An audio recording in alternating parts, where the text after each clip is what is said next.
The system you live in is not fixed. It only looks that way from your limited perspective, a brief moment of apparent calm in a cosmos defined by relentless change.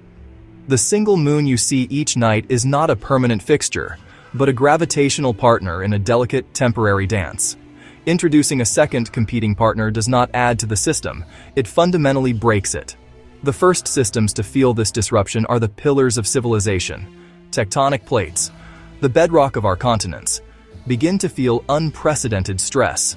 Ocean currents are thrown into violent disarray. Weather patterns shift from pole to pole. Global satellite communications are immediately compromised. Orbital paths become dangerously unpredictable. These shifts don't take millions of years. A second major gravitational body compresses eons into a terrifyingly short window. Initial changes are subtle.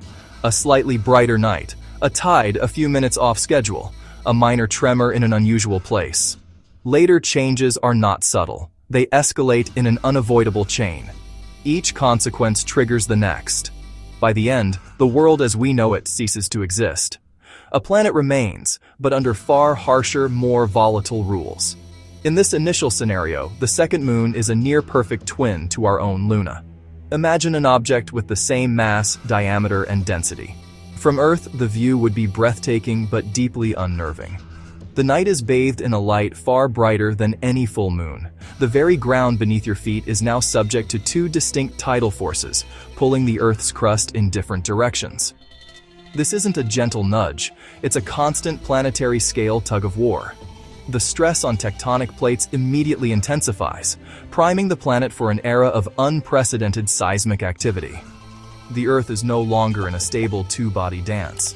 It is now the chaotic center of a three-body problem where predictability is the first casualty. Now, consider a more chaotic scenario. The second moon is a captured wanderer, an irregular asteroid-like body. It would not be a serene disk, but a rapidly moving streak.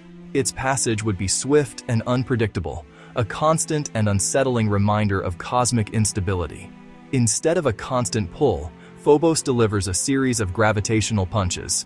As it swoops in close, its influence spikes, creating a tidal shockwave. This repeated flexing is more damaging than a constant pull, like bending metal until it snaps. The world must contend with a gravitational wild card. The second, and far more physically destructive consequence arrives with the water.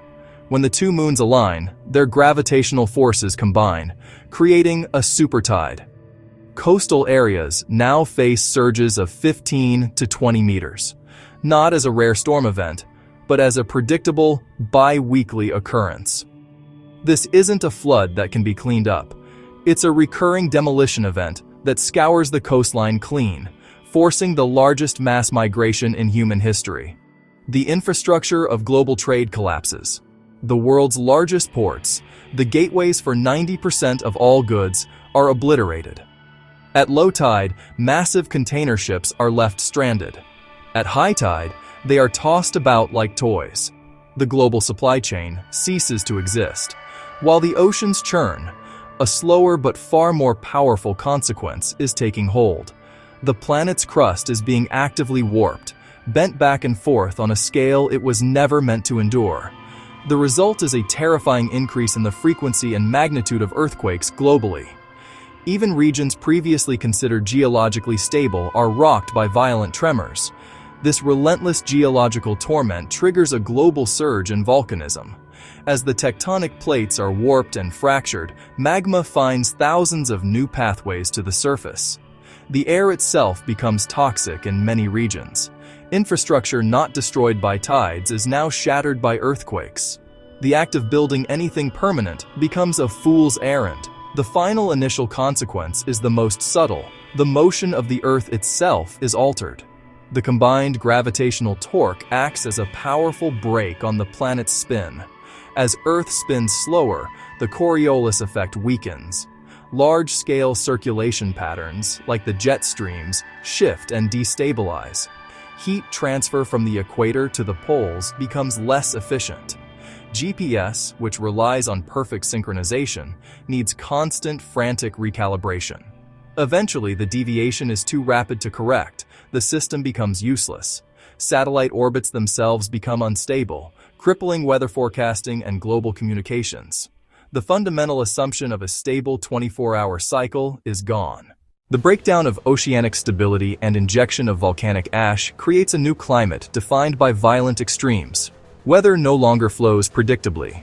Massive stationary domes of high pressure cause biblical-scale droughts and heat waves, while stalled low-pressure systems unleash floods of historic proportions. The constant veil of volcanic ash disrupts photosynthesis, leading to widespread crop failures and a collapse in the food chain. The very concept of seasons begins to lose its meaning. The stable climatic zones that have defined biomes and cradled civilizations are erased.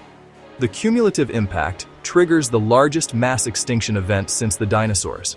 Migratory animals are the first to go. Their navigational cues, the magnetic field, the stars, are now useless. Entire populations fly off in the wrong direction. Whales beach themselves in massive numbers. The Great Migrations simply cease to happen. The disruption of marine ecosystems is even more profound.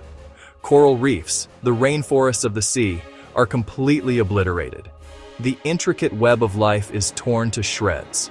Only the most resilient generalists are able to survive, leaving behind a scarred, simplified, and impoverished biosphere. The permanent loss of the world's coastlines triggers a complete collapse of the global financial system. Insurance is built on predictable risk. In this world, coastal flooding is a certainty. Coastal property values drop to zero. Mortgages default. The balance sheets of the world's largest banks vaporize. The connected, globalized economic model is dead. Humanity is forced inland. The coast becomes a line of death and ruin. Survivors retreat and become terrestrial. It is replaced by fragmented, isolated inland economies focused on survival. New conflicts erupt over fresh water, arable land, and high ground. Religion and mythology are rewritten. The single moon goddess is replaced by two warring lunar deities, whose conflict in the heavens is mirrored by the chaos on Earth. Out of the rubble, a new science is born, focused on prediction. Astronomers become the most vital members of society, their calculations holding the power of life and death. Technology is reborn, stripped of luxuries and focused on charting Earth's violent rhythms to give humanity a fighting chance. In the end, Earth does not die. It is reborn into a harsher, more violent, but ultimately stable state. The planet's systems settle into a new, brutal equilibrium. The survivors live in scattered, isolated communities. The dream of a globalized civilization is a forgotten myth. The biosphere has been irrevocably altered. The planet is less diverse, less vibrant, but it is not dead. Life, in its tenacious way, has found a way to endure. This new equilibrium is not one of peace, but of perpetual, managed crisis. Humanity has been humbled, forced back into a more intimate, if more fearful relationship with the planet. But their success has revealed a new, terrifying long-term threat. The system is not permanently stable. It is slowly, imperceptibly, decaying. One day, one of the moons will either be flung out into the solar system, or it will begin its final, fatal spiral towards the planet. The descendants of the survivors now face a choice. Do they accept this eventual doom, or do they try to use their rediscovered knowledge to do the unthinkable, to intervene? Can a civilization, rebuilt from scratch and focused on predicting disaster, evolve to a point where it can prevent one? Or is the fate of their world ultimately written in the cold, unchangeable laws of gravity? What scenario should we explore next? Share your ideas below. You've been watching IfVerse, where imagination meets possibility. See you in our next reality.